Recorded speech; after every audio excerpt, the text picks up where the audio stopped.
स्वामी समर्थ महाराज की जय. मागच्या वेळेस आपण चित्तप्रज्ञाच्या लक्षणाबद्दलचं चिंतन करताना ज्यावेळेस मत्परः ह्यापासून वंचित झालेला असतो, म्हणजे परमेश्वराच्या अनुसंधानामध्ये परमेश्वराशी पूर्णपणे शरणागती ज्याला प्राप्त झालेली आहे त्याची बुद्धी स्थिर असते, हा सिद्धांत आपण आधीच्या श्लोकात पाहिला. पण जो परमेश्वराच्या अनुसंधानात किंवा अखंडपणे परमेश्वराच्या चरणापाशी शरणभाव नसलेला आणि तो जगामध्ये ज्याची नेहमी काही ना काहीतरी आसक्ती असते, तर त्याची काय स्थिती ही 63 आणि 62 आणि 63 या 2 श्लोकामध्ये आपण पाहिलं की त्याची कामना ही अतिशय असते, त्याच्यामध्ये सारखी त्याला आसक्ती असते जगाबद्दल. आणि मग त्याच्यानंतर त्याचा हळूहळू कामना पूर्ण न झाल्यामुळे क्रोध कसा निर्माण होतो, क्रोध निर्माण झाल्यामुळे बुद्धी जी आहे ही त्याची अस्थिर कशी होते, आणि अस्थिर बुद्धीचा जो परिणाम आहे त्या अस्थिर बुद्धीच्या परिणामामुळे तो त्याचं अधःपतन कसं होतं, असा तो श्लोक आपण मागच्या वेळेस पाहिला 62वा. आणि त्या अनुषंगाने 63वा श्लोक सुद्धा त्यातच पुढे त्यांनी हे वर्णन केलेलं आहे की या क्रोधामुळे स्मृतिभ्रंश होतो आणि बुद्धिनाश होतो. अशा प्रकारचं आपण त्याचं सगळं हे पाहिलं.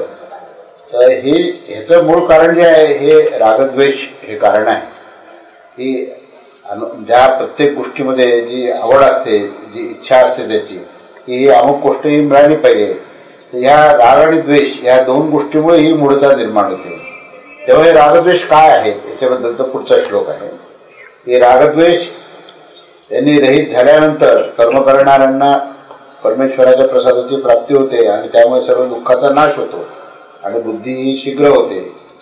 याचे कथन जे आहे हे 4थ्या प्रश्नाचं उत्तर आहे, जे 4-5 प्रश्न विचारले जाते. परंतु ज्याने अंतःकरण आपल्या स्वाधीन करून घेतले आहे असा जो साधक स्वतःला वश असणाऱ्या राग व द्वेष यांनी रहित असणाऱ्या अशा इंद्रियाच्या द्वारे विषयाचा वावर करीत प्रसन्नता प्राप्त करून घेतो. रागद्वेष विव्यक्तही तू विषयान इंद्रियैहि चरन् आत्मवश्यैहि विधेयात्मा प्रसादम अधिगच्छति. असा हा 64वा श्लोक आहे. आणि त्याच्याच अनुषंगाने पुढचा 65वा श्लोक असा आहे की प्रसादे सर्व दुःखानां हानिः अस्य उपजायते प्रसन्न चेतसः आशु बुद्धी पर्यवतिष्ठते. अंतःकरणातील प्रसन्नता झाल्यामुळे संपूर्ण दुःखाचा अभाव निर्माण होतो, चित्त हे अखंडता प्रसन्न होते. असा हा जो कर्मयोगी आहे त्याची जी बुद्धी आहे ती सर्व जगतातल्या प्रलोभनापासून ही मुक्त होऊन ती स्थिर होते. असं आहे त्याचा शब्दाचा अर्थ जो आहे 64व्या आणि 65व्या श्लोकात आहे. तर आपण त्याचं चिंतन करूया की हे राग आणि द्वेष काय आहेत आणि त्याच्यापासून तो रहित कसा होतो, हा विषय आहे. तर रागद्वेष जो आहे ती मुख्य म्हणजे आपण कोणाला सत्ता आणि महत्ता दिलेली आहे ह्याच्यावर पूर्णपणे अवलंबून आहे. जगामधल्या अनेक गोष्टी अशा आहेत की जीवन जे आपण पाहिलं, जीवनाचा आलेख जर पूर्ण आपण काढला तर आपल्याला असं दिसेल की जीवनाच्या या आलेखामध्ये मनुष्य जो आहे ना, ही सगळी जी काही जीवनाचा संघर्ष, जी काही धावपळ करतोय ते काय मिळवण्याकरता करतोय याचं थोडंच आपण शांतपणे जर चिंतन केलं तर आपल्याला त्याचे हळूहळू उत्तर मिळायला लागतील.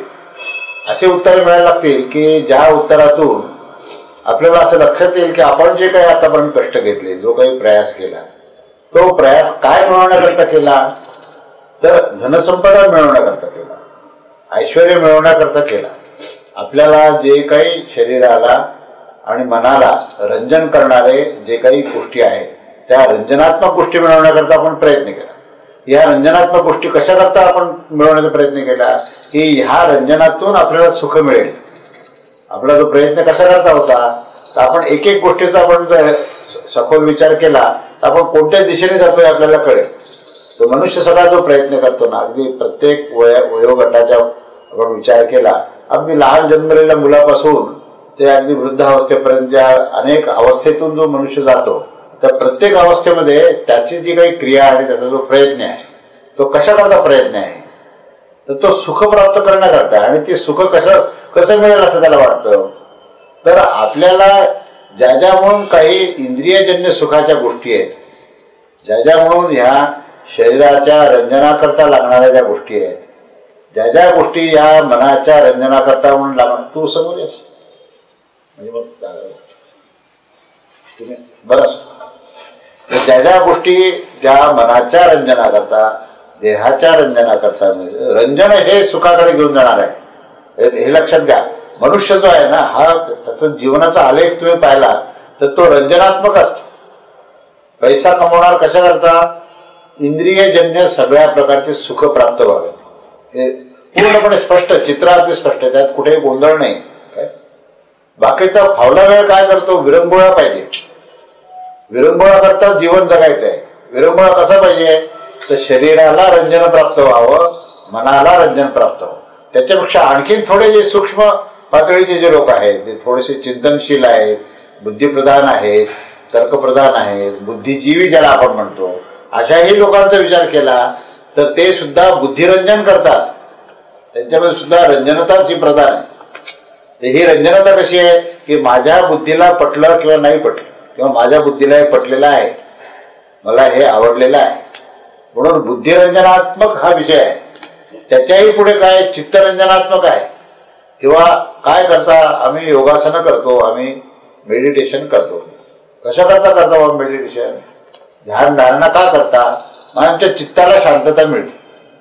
नंतर काय होतं? मग नंतर मेडिटेशन संपलं की नंतर पुन्हा जीवनात सगळे जे काही वस्तू लागतात त्या वस्तूचा विचार सुरू होतो.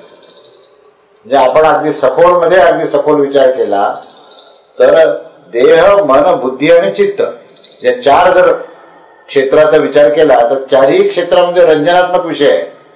रंजन म्हणजेच राग आहे. राग आता काय? राग आणि द्वेष याच्यावर आपण आता चिंतन करतो. तर राग कशाला म्हणायचं? राग म्हणजेच आवड. राग या शब्दाचा अर्थ काय? आवड निर्माण होणे. माणसाचं जीवन जे आहे ना, हे जे आवडीचं आहे ते प्राप्त करायचं. आणि ते का बरं आवडीचं प्राप्त करायचंय? कारण सुख पाहिजे. आपण अगदी स्पष्ट, म्हणजे स्फटिकासारखं स्पष्ट आपण आपल्या जीवनाचा आलेख पाहायला पाहिजे. आणि मग आपल्याला काय उत्तरे मिळतात ते बघा तुम्ही, की आपण अगदी लहान मूल सुद्धा त्याचं आईने कौतुक करावं म्हणून त्याची धडपड असते. थोडंसं मोठं झालं की शाळेमध्ये आपलं कौतुक व्हावं, आपली कोणीतरी प्रशंसा करावी, आपल्या गुणाचं कौतुक करावं, हा सगळा प्रयत्न असतो. कशाकरता कौतुक करायचं बाबा? कारण त्याच्याने सुख प्राप्त होते. त्याच्यामध्ये मग पुन्हा काय होतं की चांगलं चुंगलं खायला मिळालं पाहिजे. मग खाण्यामुळे काय होतं की रसना तृप्त होते. म्हणजे ही तृप्ती जी आहे ही देहाची रंजनात्मा आहे. चांगलं खायला मिळणं, चांगलं लिहायला मिळणं, चांगले कपडे घालणं, चांगलं दिसणं आणि लोकांनी आपली प्रशंसा करावी असं वागणं, ही ह्याच्यात धन्यता मानल्या जाते. लहानपणाचं जीवन जसं जसं पुढे वय वाढायला लागतं ना, तसं ती जी आवड आहे ना ती बदलते. मग आवड बदलायला लागते. मग लोकांनी आपल्याला काहीतरी खूप विशेष स्थान दिलं पाहिजे, आपल्याला विशेष प्रशस्ती पत्रकं मिळाले पाहिजेत, अशा प्रकारची आवड निर्माण होते. त्याच्यामध्ये माणसाला सुख वाटायला लागतं. पण गमतीची गोष्ट अशी आहे की कोणतंच सुख टिकत नाही. बघा तुम्ही, एखादं तुम्हाला मोठं पदक मिळालं, मोठा समारंभ झाला, हे त्या दिवशीचा जे काही 2 दिवस असतो की ज्या दिवशी सन्मान झालेला असतो तो दिवस आणि त्याचा दुसरा दिवस, ह्याच्यामध्ये किती फरक आहे बघा. त्याच्यानंतर 1 वर्ष होऊन गेलं की त्याच्यामध्ये किती फरक आहे बघा. कारण ती आवडच टिकत नाही. ती देहाचं कौतुक झालं, त्याच्यानंतर काय की मनाचं कौतुक आहे. मनामध्ये काय? विरंगुळा पाहिजे. मग रंजनात्मक बघा, एंटरटेनमेंट इंडस्ट्री, पूर्ण सगळी जी काही एंटरटेनमेंट इंडस्ट्री जी आहे ही कशा करता मला सांगा? मनाचं रंजन करणार. म्हणजे हा रागाचाच विषय आहे. तुम्ही जर आता जगाकडे जसं जसं तुम्ही व्याप्त क्षेत्रामध्ये पाहत गेले ना, आणि तुम्ही स्वतःच्या जीवनाचा आलेख जसा जसा काढत गेले तसं तसं तुमच्या लक्षात असं येईल की रागद्वेषाशिवाय दुसरं जीवनच नाहीये. संबंध जीवन जे आहे हे रागद्वेषाने व्याप्त झालेलं आहे. काय की मग मनाचं रंजन करण्याकरता काय केलं आपण की विनोद ऐकले. समर्थ रामदासांनी त्याला म्हणले टवाळा आवडे विनोद. का म्हटलं? कारण तिच्या रागद्वेषावर टीका आहे. रंजनात्मक विषय जीव जो आहे ना गुंततो. प्रकृतीमध्ये तो आसक्त होतो. या राग कारणामुळेच तो प्रकृतीमध्ये आसक्त होतो. म्हणून हा विरंगुळा त्याला पाहिजे. मग विरंगुळा काय? मित्र, आप्तस्वकीय, बाहेर प्रवास करायचा, चांगल्या गोष्टी पाहण्यामध्ये आल्या म्हणजे मनाला विरंगुळा मिळाला. कशा करता विरंगुळा पाहिजे? हा सुखप्राप्ती करतो. कसं सुख आहे? हे रंजनात्मक इंद्रियजन्य आणि प्रकृतीच्या आसक्तीचं सुख. आणि तक्रार मात्र काय की आम्हाला परमेश्वराचं दर्शन होत नाही. लोक काय म्हणतात, पुष्कळ तपश्चर्या केली, पुष्कळ जप केला, पण अजून काही दर्शन नाही झालं. असं तुम्ही काहीतरी सांगा की आम्हाला दर्शन झालं पाहिजे. आणि प्रकार जो आहे तो मात्र रंजनात्मक चालू. प्रयत्न काय चालू आहे माहिती का? सगळा प्रयत्न हा मनाचं रंजन, शरीराचं रंजन.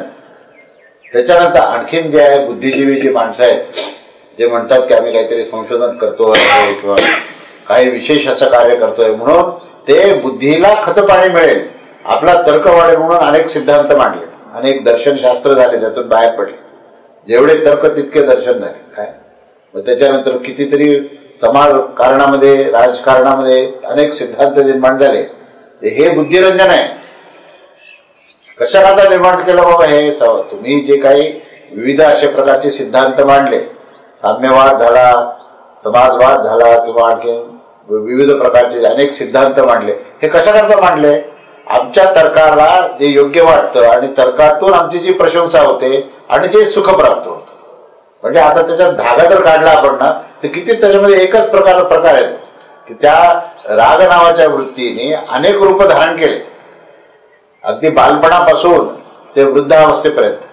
वृद्धांना सुद्धा काय होतं की आपल्या नातवंडाने, आपल्या मुलेनी, सुनेनी, आपल्या मुलीनी, जावयानी, आपल्या आप्तसुखीयांनी आपलं कौतुक करावं, आपल्याला मोठं मानावं, आपण काहीतरी लोकांना खूप मोठं काहीतरी दिलंय अशा प्रकारची आपली प्रशंसा करावी. ही प्रशंसेची जी आवड आहे ना, ती आवड कधी संपत नाही. तोच रागद्वेष. तुम्हाला आता रागद्वेषाची व्याप्ती जर आपण पाहिली ती किती आहे, म्हणजे तुम्ही जीवनाच्या प्रत्येक प्रसंगांमध्ये जर डोकावून पाहिलं ना तर तुम्हाला असं दिसेल की रागद्वेषाशिवाय दुसरं काहीच नाही. आणि त्याचाच त्याग करायला सांगितलं. एवढी गंमत आहे. भगवंत काय म्हणतात की प्रज्ञा स्थिर केव्हा होते? ज्यावेळेस रागद्वेषाचा त्याग होतो. मग तुम्ही म्हणाल आमच्या जीवनाचाच त्याग करायची वेळ येईल. हे जर असं जर सोडायचं ठरवलं तर नेमकं काय घ्यायचं हाच प्रश्न आहे ना. कारण शेष काही राहतच नाही. मग आपण आपल्या पूर्ण दैनंदिन दिनचर्येचा अभ्यास केला, आपल्या पूर्ण लहानपणापासून ते आतापर्यंत जीवनाचा आलेख काढला आणि प्रत्येक प्रसंगाचा, प्रत्येक घटनेचा जर आपण विचार केला तर असं लक्षात येतं की रागद्वेषाशिवाय काही नाही. आणि मग परिणाम काय झाला? परिणाम झाला बुद्धी अस्थिर झाली. बुद्धीला स्थैर्य नाही. या सगळ्या रंजनात्मक गोष्टीमध्ये परिणाम काय असेल तर अस्थिर बुद्धी हा त्याचा परिणाम. स्वरूप पाहिलं आपण रागाचं किती व्याप्त स्वरूप आहे ते मी सांगितलं तुम्हाला. पूर्ण जीवन जे आहे रागद्वेषाने भरलेलं आहे. पूर्ण असं विविध स्थितीमध्ये, विविध वयोगटामध्ये, विविध अवस्थेमध्ये, विविध प्रसंगातून आपण जर काय पाहत असो तर आपल्याला रंजनात्मक गोष्टी करण्याची अतिशय आवड असल्यामुळे आपण ते प्राप्त करण्याचा प्रयत्न केला, पण ती टिकलीच नाही. एकही गोष्ट टिकली नाही. आज विचार करा, एक तरी गोष्ट टिकली का? एखादी वस्तू आपण मोठ्या कौतुकाने घरात आणली, काय किंवा अमुक टेप रेकॉर्डर आणलं, किती दिवस ऐकू शकतो? त्याचा भोग किती दिवस घेऊ शकतो? सांगा. किती वेळा श्रवण करू शकतो? शेवटी कंटाळा येतो. काही दिवसानंतर तुम्ही ते टेप रेकॉर्डरवर अशी थोडी धुळीची लेअर जमलेली असते. का बरं असं? नाही वापरलंच नाही म्हणे बरेच दिवस. का नाही वापरलं? कारण ती आवड संपली. आवड, कौतुक जे होतं पहिल्या दिवशी, दुसऱ्या दिवशी, तिसऱ्या दिवशी हळूहळू डिमिनिशिंग आहे. त्याची जी काही आवड आहे ना ती हळूहळू संपते आणि त्याची जागा दुसऱ्या गोष्टीने घेते. म्हणून त्या वस्तूच्या ऐवजी दुसरी एक वस्तू येऊन बसते. त्याची आवड निर्माण होते. हळूहळू संग्रह वाढायला लागतो. म्हणजे रागद्वेषातून संग्रह निर्माण झाला आणि संग्रहातून ऐश्वर्यप्राप्तीची आवड झाली आणि ऐश्वर्यप्राप्तीतून भोगप्राप्तीची प्राप्त झाली. आणि या भोगाची आवड होताना हे लक्षातच आलं नाही की आपण भोग प्राप्त करू शकत नाही. अहो, माणसाने कितीही जरी ठरवलं ना तरी त्याला भोगप्राप्तीलाही मर्यादा आहे. इतर सर्व पशु पक्षी, जे कीटक, सर्व प्रकारचे, त्यांना जेवढी आवड आहे तेवढी ते भोग घेतात. त्याच्यापेक्षा जास्तही घेत नाही ते, हे लक्षात घ्या. आणि ते आपल्यापेक्षा जास्त भोग घेऊ शकतात. कुठले बघा तुम्ही कोणताही प्राणी घ्या, पक्षी घ्या, की त्यांची ज्या क्षेत्रात जशी जेवढी आवड आहे ना तेवढी ती त्यांच्या पूर्ण सॅटिस्फॅक्शन लेवलपर्यंत घेतात आणि त्यातून मुक्तही होतात. मनुष्य नावाचा एक असा काही जीव आहे की ज्याला मात्र इतक्या प्रकारच्या आवडी आहेत, बरं काय, इतक्या प्रकारच्या आवडी आहेत की त्याला म्हणजे काही मोजदात नाहीये. आणि त्याला असं वाटतं की त्याचा पुष्कळ भोग बघून तो सुखप्राप्ती करेल अशी त्याची समज आहे त्याची. पण तो प्राण्या इतका काय, पण कीटका इतकं सुद्धा भोग घेऊ शकत नाही. याचं कारण असं आहे की ह्या सगळ्या याच्यामध्ये तो कर्मयोनी आहे, तो भोगयोनीच नाही.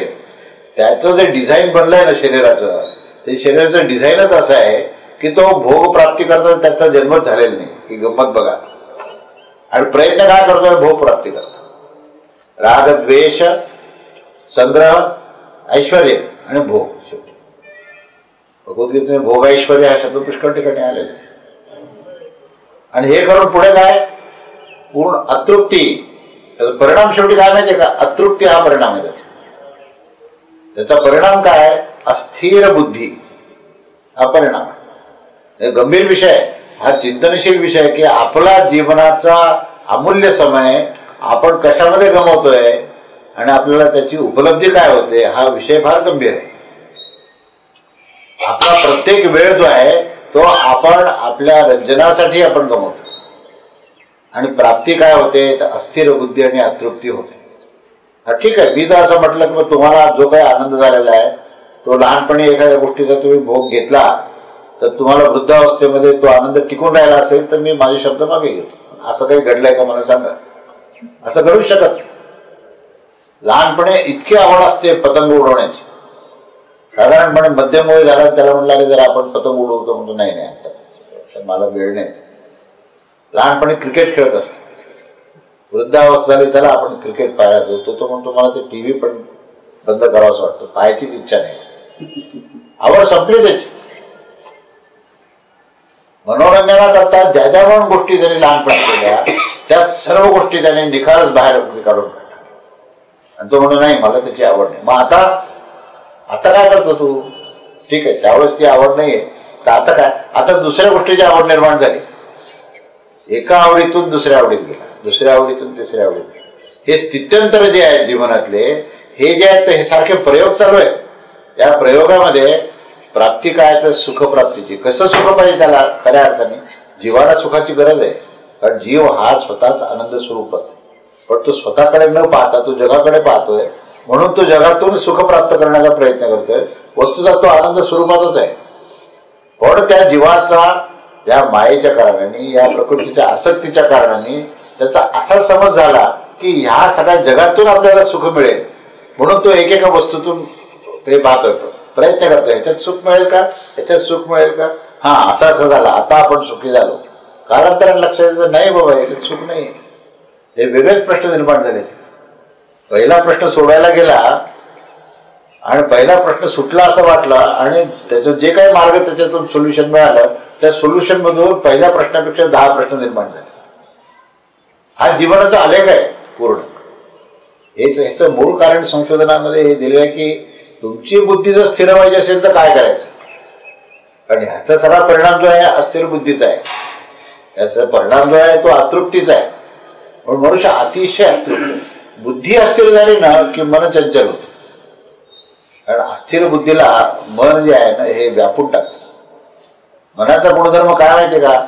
एक तर तो शांत बसेल किंवा बुद्धी स्थिर असेल. स्थिर बुद्धीच्या संबंधामध्ये त्याच्या समवेत जे मन असतं ते संतुलित आणि शांत असतं.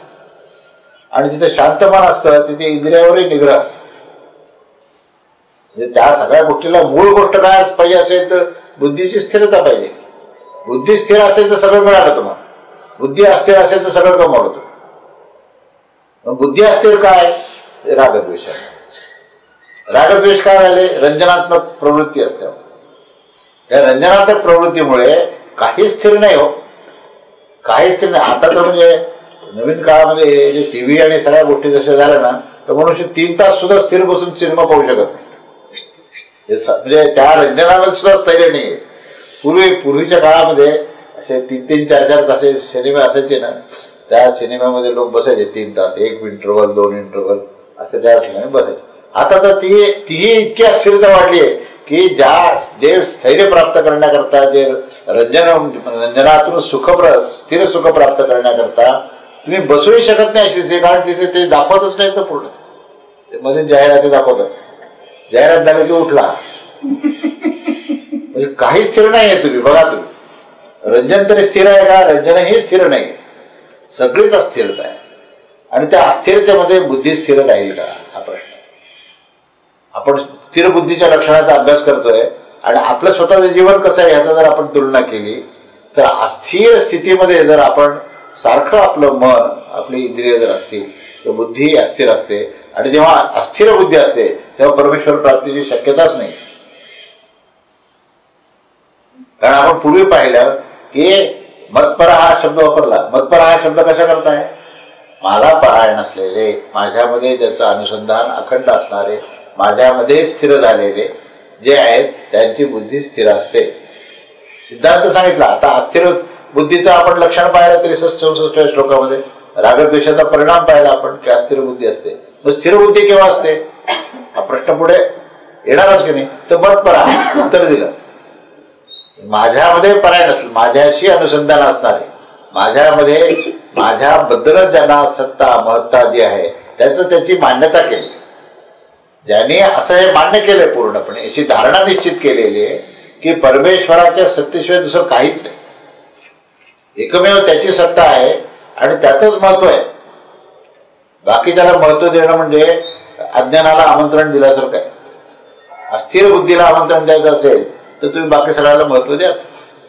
आणि परमेश्वराला महत्व दिलं, परमेश्वराची सत्ता मान्य केली आणि मग तुमचं कर्तव्य करत गेले तर तुमची बुद्धी स्थिर होणार. मग रागद्वेष स्पर्श करणार. ठीक आहे, रंजनात्मक गोष्ट जी आहे ही मनाचा गुणधर्म जरी असला तरी त्यामध्ये एवढं विचलित व्हायचं कारण नाही. बुद्धीला स्थिर करा, बाकीच्या गोष्टी आपोआप स्थिर होतील. ज्या नाही त्या गोष्टीला स्थिर करायचा प्रयत्न करता आणि त्यामुळे ती स्थिर होत नाही, पण तुम्ही अस्थिर मात्र नक्की होता. पतंजली योग सूत्रामध्ये मी टीका करत नाही त्याच्यावर, तो एक निश्चितपणे मार्ग आहे, काही शंका नाही आहे. पण त्या पतंजली योगाच्या अष्टांग योगामध्ये काय सांगितलंय? चित्तवृत्ती निरोधा. चित्त जे आहे ना, चित्त म्हणजेच मन आहे बरं का. मनाचा सूक्ष्म भाग म्हणजे चित्त आहे. तर चित्त म्हणजेच मन. या मनावर उद्भवणारे ज्या काही विचार आहेत किंवा चित्तावर उद्भवणारी जी वृत्ती आहे, या वृत्तींना नियंत्रण करणे म्हणजे योग आहे सांगितलं. पतंजली योग सूत्राने योगाची व्याख्या केली, बरोबर.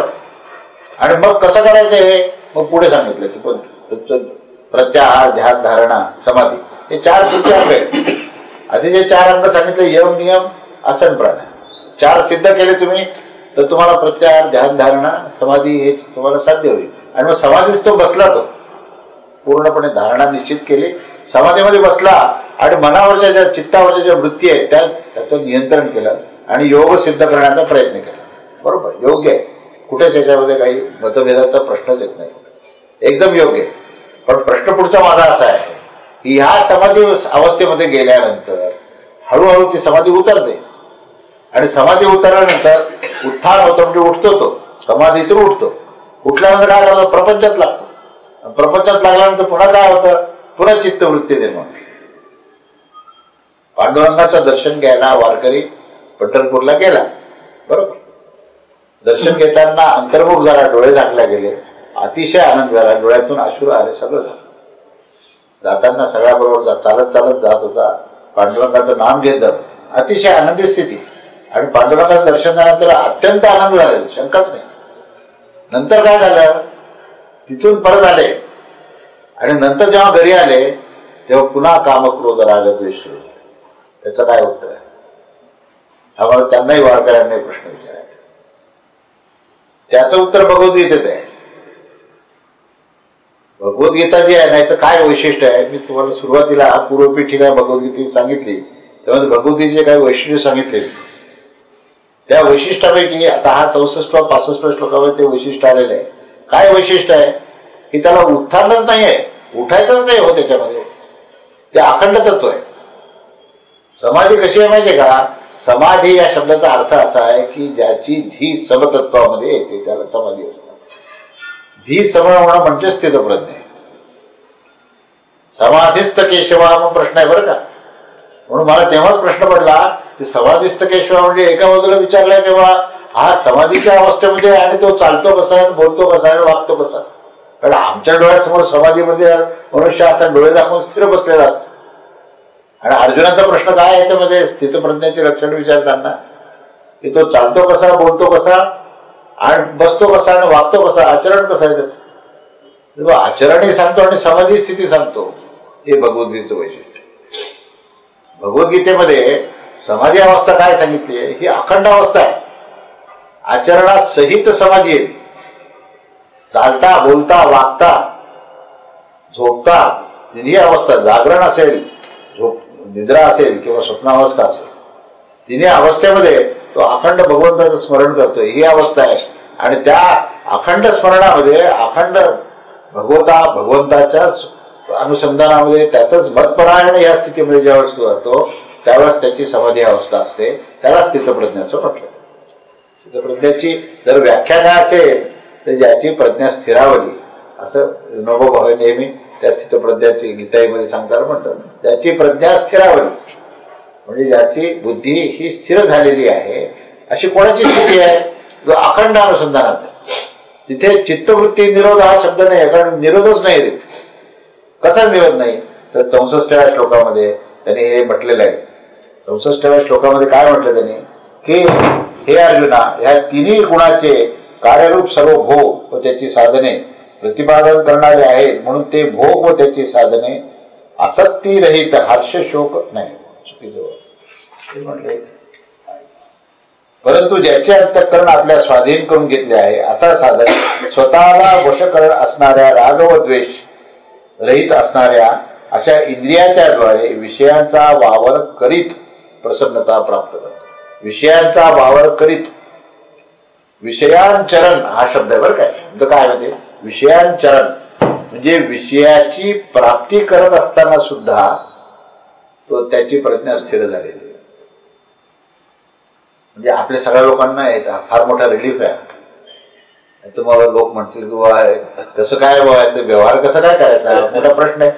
रागद्वेष नाही, एंटरटेनमेंट नाही, टीव्ही बंद करून ठेवायचा का, कसं काय जमेल आपल्याला सगळं. सिनेमा पाहायचाच नाही का, नाटक नाहीच का पाहायचं, आपल्या नातवंडांना काय बोलायचंच नाही काय, काय सांगितलंय भगवंतांनी, उत्तर दिले. विषयांचरण हा शब्द आहे. विषयांचरण म्हणजे काय, विषयाची प्राप्ती झाली असताना सुद्धा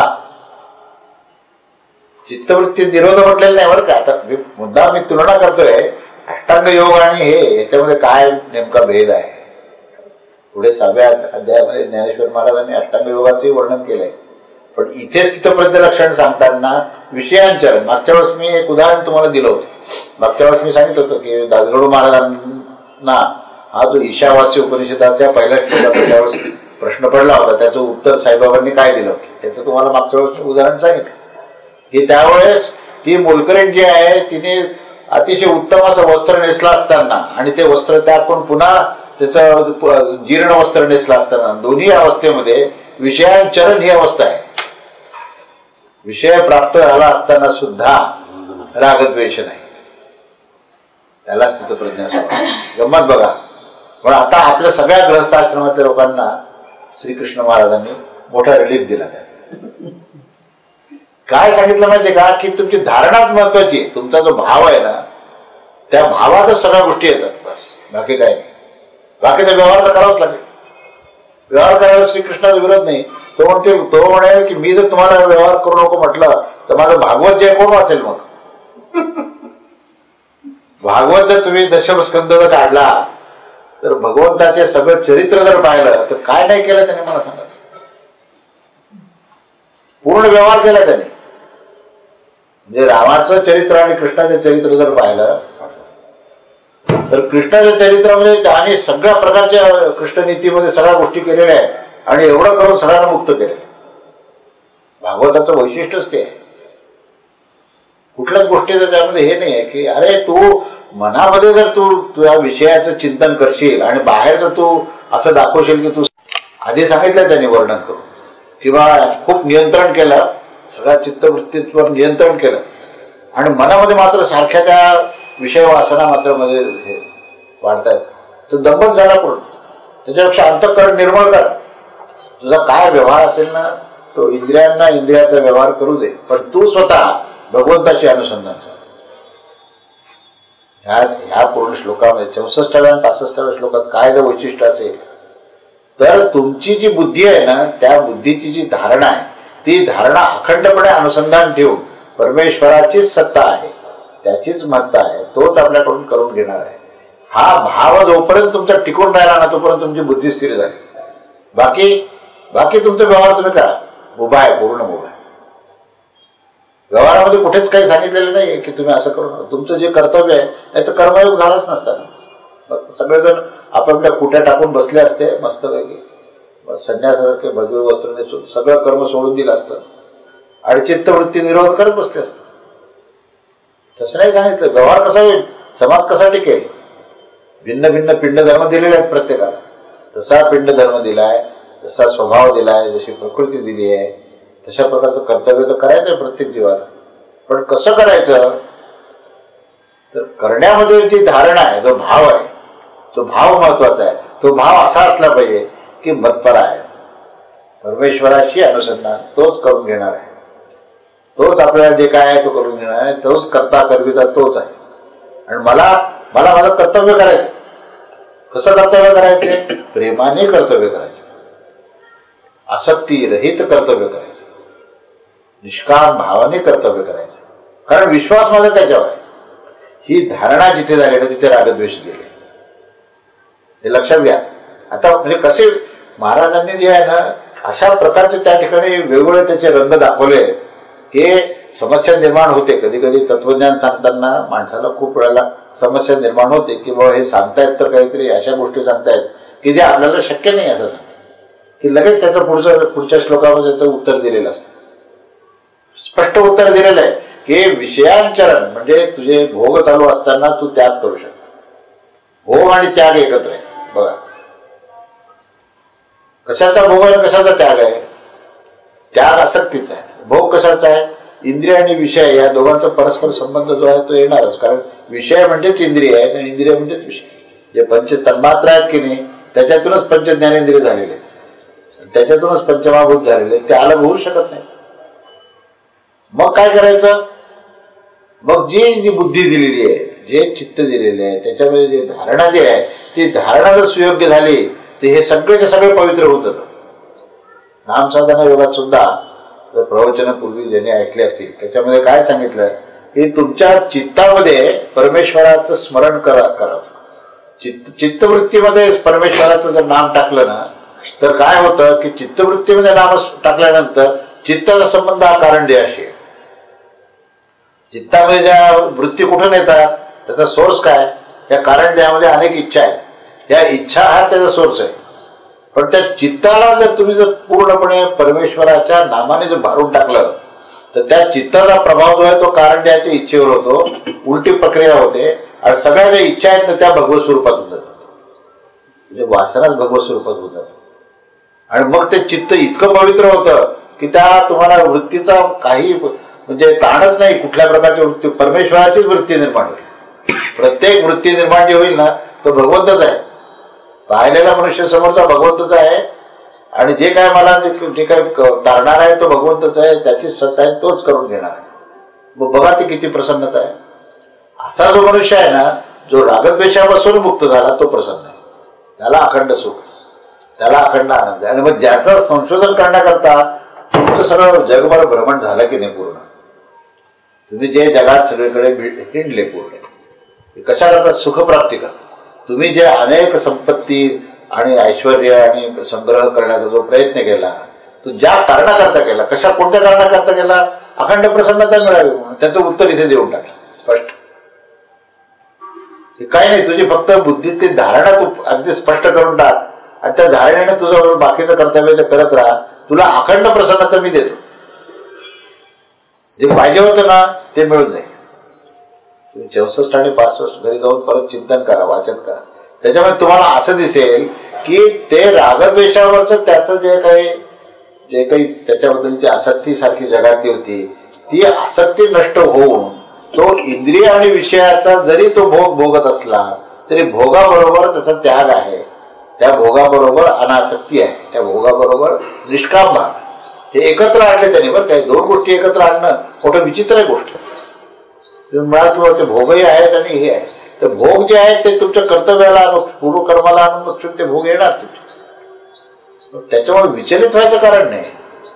कारण तो जो आहे प्रकृतीचा भाग आहे, प्रकृतीमध्ये हे सगळ्या गोष्टी उत्पत्ती स्थिती लय हे जे आहे ही कधी न थांबणारी गोष्ट. पण म्हणून तुम्हाला काय विचलित व्हायचं काय कारण? तुमचं जिथे स्थान आहे तिथे जाऊन बसा ना तुम्ही. हे भोग भोगू द्या, इंद्रियाला मनाला भोग भोगू द्या.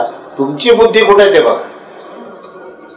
तुमची बुद्धी जर भगवंताच्या चरणाशी असेल ना तर हे जे काय भोग दिसतात ना या भोगाचं काही तुम्हाला विचलित व्हायचं कारण नाही. तर नाही त्या ठिकाणी नियंत्रण करायचं आणि ज्या ठिकाणी जी गोष्ट असायला पाहिजे तिथे मात्र ती गोष्ट असेल,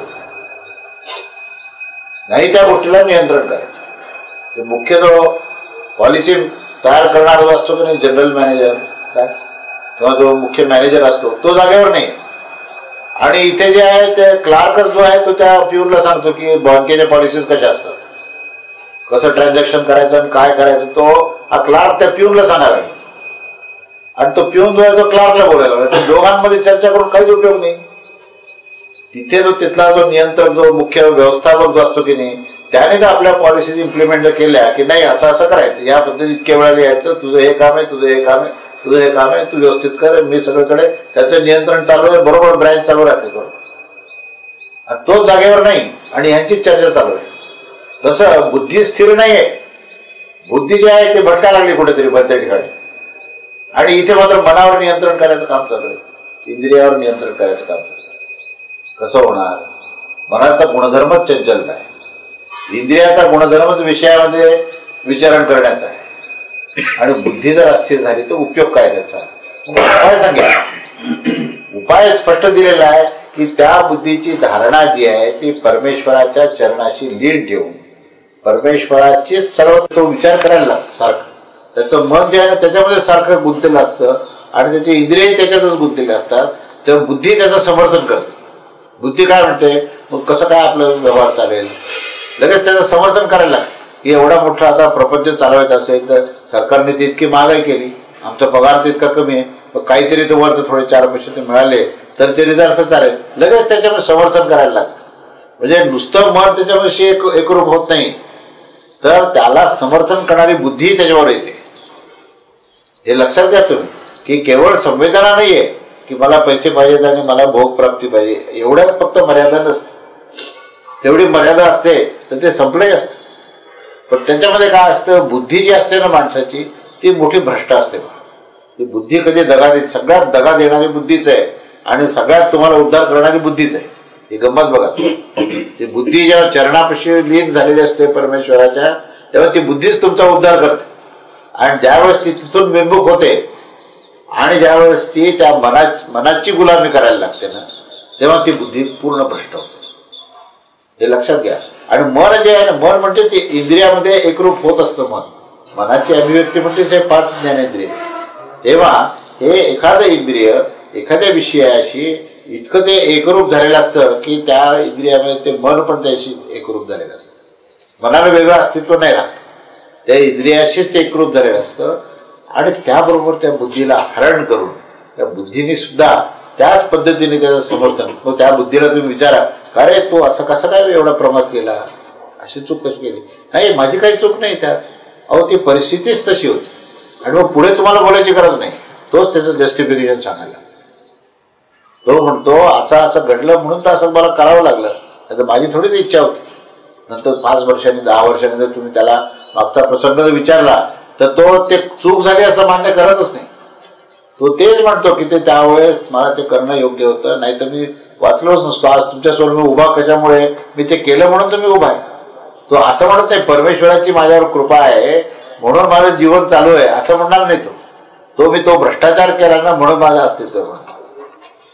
आज जर आपण पाहिलं ना तर आपण किती लोक हे सगळे जेलमध्ये चालले, मोठे मोठे नेतृत्व करणारे माणसं, पण ते आपल्या त्या भ्रष्ट आचरणालाच ते समर्थन करायला लागले. त्यांना सुद्धा एक तरी मला सांगा, एक तरी नेता असा दिसतो का की ज्याला उपरती झाली आहे आणि तो 100% मान्य करतो माझी ही पूर्ण चूक झालेली आहे, मी असं करायला नको, माझी चूक. एक तरी मनुष्य कुठलाही असतो, पक्ष काही असो काय असो, मी मनुष्य मानवी वृत्तीबद्दल बोलतो. मानवी वृत्तीमध्ये मनुष्य जो आहे ना हा प्रमाद करतो, नुसताच प्रमाद करत नाही तर त्याचं समर्थन करतो, त्याचं समर्थन करतो. आणि मग ते समर्थन केल्यानंतर त्याला असं वाटतं की मी ते केलं म्हणून तर माझं अस्तित्व राहिलं, म्हणून तर माझा पक्ष टिकला, एवढा पैसा उभा केला म्हणून. त्याचा पैसा चुकीच्या पद्धतीने निर्माण केला हे बोलणारच नाही तो, पण ते करण्याशिवाय पर्याय नाही. आणि सामान्य माणसाच्या बुद्धीमध्ये सुद्धा भेद निर्माण करून असं केल्याशिवाय असं होऊ शकत नाही हे सिद्धांत मांडले जातात. अशा प्रकारचे जीवन जगण्याची हे सिद्धांत आता मांडले जातात. हे असं दुराचार, स्वैराचार, भ्रष्टाचार केल्याशिवाय मनुष्य जगू शकत नाही हे सिद्धांत झाले. मनुष्याचं जीवन कशा करता आहे हा विषय तर बाजूलाच राहिला. मनुष्याचं जीवन हे भोगप्राप्ती करता आहे आणि स्वैराचार आणि दुष्टाचार केल्याशिवाय हे पर्यायच नाही हे सिद्धांत आता अलीकडे तुम्ही कुठल्याही न्यूजपेपर काढा, कोणत्याही चॅनल लावा, कोणत्याही ठिकाणी बातमीपत्र वाचा, तुम्हाला असं स्पष्ट दिसेल की सगळे व्यक्ती जे आहेत ते एकमुखाने अगदी पूर्णपणे त्या बाबतीत ते संघटित झालेले आहेत. ते सुराचार म्हणजे दुराचार करण्याकरता ते संघटित झालेत. त्याच्यामध्ये ते समर्थन करतात आणि ऐकणारा सुद्धा 100 वेळा ऐकलं की त्याला वाटतं हेच बरोबर आहे. असत्य जेव्हा 100 वेळा लागतो ना तेव्हा सत्याचा विसर पडतो. हीच गोष्ट आज घडलेली आहे की ह्या गोष्टीमध्ये बुद्धीचं हरण होतं. सगळ्यात जर म्हणजे मोठी जर गंभीर गोष्ट जर काय असेल तर प्रमाद एखाद्या वेळेस माणसाकडनं घडू शकतो आणि त्यानंतर उपरती, उपराम, पश्चाताप आणि प्रायश्चित हे सगळं आपल्याकडे दिलेलं आहे. चूक घडणं हे काही याच्यामध्ये फार गंभीर गोष्ट नाही, पण चूक घडल्यानंतर त्या घडलेल्या चुकीचं बुद्धीने समर्थन करणं आणि त्याचं सिद्धांतामध्ये रूपांतर करणं ही महागंभीर गोष्ट आहे. संस्कृतीचा नाश जर कशामुळे होत असेल ना तर संस्कृतीचा नाश होण्याचं एकमेव कारण हे आहे की केवळ इंद्रिय विषयात रमले हे नाही, केवळ त्या विषयाच्या बरोबर ते मन सुद्धा त्यात रमलं हेही कारण नाही, तर त्या मनाने बुद्धीला हरण केलं हे सगळ्यात गंभीर गोष्ट आहे. तेव्हा बुद्धीचं हरण होतं आणि ती बुद्धी जी आहे त्याचं समर्थन करून त्याचा सिद्धांत मांडते आणि ते नवीन सिद्धांत तयार झाले, नवीन वाद निर्माण झाले, त्यात नवीन सिद्धांत निर्माण झाले आपल्याकडे. साम्यवाद, समाजवाद हे असे मोठे जे काही सिद्धांत निर्माण झाले कुठे निर्माण झाले आणि इंद्रियजन्य भोग जे आहेत हे प्राप्त करायला पाहिजे. आजचीच गोष्ट नाही, पुराण काळापासून ही गोष्ट चालू आहे. पुराण काळामध्ये सुद्धा कितीतरी लोकांनी असे हे मांडले की तुम्ही हे सगळं यज्ञयाग करा, तुम्हाला स्वर्गप्राप्ती होईल आणि स्वर्गामध्ये भोग प्राप्ती होईल. करा हे, या सगळ्या कामना पूर्ण होतील. पण कामनापूर्तीचाच पूर्ण पुरस्कार केला आणि स्वर्गप्राप्तीमध्ये स्वर्गभोग प्राप्त होतील. आम्ही इथे चालू आहे, इथे भोग चालू आहे, स्वर्गातही भोग. मनुष्याचा जन्म कशाला मिळाला? मनुष्याच्या जन्माचं प्रयोजन काय हे जसं पुराण काळामध्ये जी गोष्ट आहे ना तीच गोष्ट आज आहे. आणि तेवढंच नव्हे तर ते बुद्धीने समर्थन चालू आहे. भगवद्गीता जी आहे ना प्रत्येक श्लोकामध्ये हा संदेश देत असतो की ह्या आजच्या समाज पुरुषामध्ये, आजच्या जीवनाच्या या दुराचारामध्ये आपल्याला कसा काय मार्ग काढायचा आणि काय घडलं म्हणजे किती त्याच्यामध्ये अधःपतन होतं ह्याचं दृश्य हे प्रत्येक श्लोकामध्ये दिलेलं आहे आणि त्यामध्ये मार्गही दिलेला आहे. तेव्हा गांभीर्याने त्या गोष्टीकडे पाहणे आणि त्याच्यातून योग्य तो निष्कर्ष काढणे हे आवश्यक आहे. म्हणून ह्या 66 आणि 67 आणि 68 ह्या 2 श्लोकामध्ये असं हे वर्णन केलेलं आहे की जो परमेश्वरापासून विमुख झाला तर त्याचा काय परिणाम होतो अशा प्रकारचं हे इथे वर्णन केलेलं आहे. त्याच्यानंतर परत पुन्हा आता स्थितप्रज्ञ झालेला जो सिद्ध पुरुष आहे त्या सिद्ध पुरुषाबद्दल हा जो श्लोक आहे 69 त्या श्लोकाची सुरुवात करून त्याचं विस्ताराने आपण पुढे हे करूया. या निशा सर्वभूतानां तस्यां जागर्ति संयमी यस्यां जागृती भूतानी सा निशा पश्यतो मुने. संपूर्ण प्राण्याच्या संदर्भात जी रात्रीप्रमाणे असते अशा या नित्य ज्ञानस्वरूप परमानंदाच्या प्राप्तीच्या ठिकाणी स्थितप्रज्ञ योगी मात्र जागा असतो आणि ज्या नाशवंत सांसारिक सुखाच्या बाबतीत सर्व प्राणी मात्र जागे असतात त्या ठिकाणी परमात्म तत्व जाणणाऱ्या मुनीला ती रात्रीप्रमाणे असते.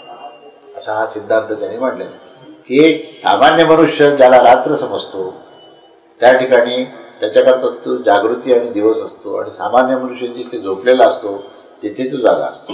तर रात्र कशाला म्हणायची आणि दिवस कशाला म्हणायचा, निद्रा कशाला म्हणायची आणि जागृती कशाला म्हणायची, याच्याबद्दलचे सिद्धांत त्यात मांडले आहेत.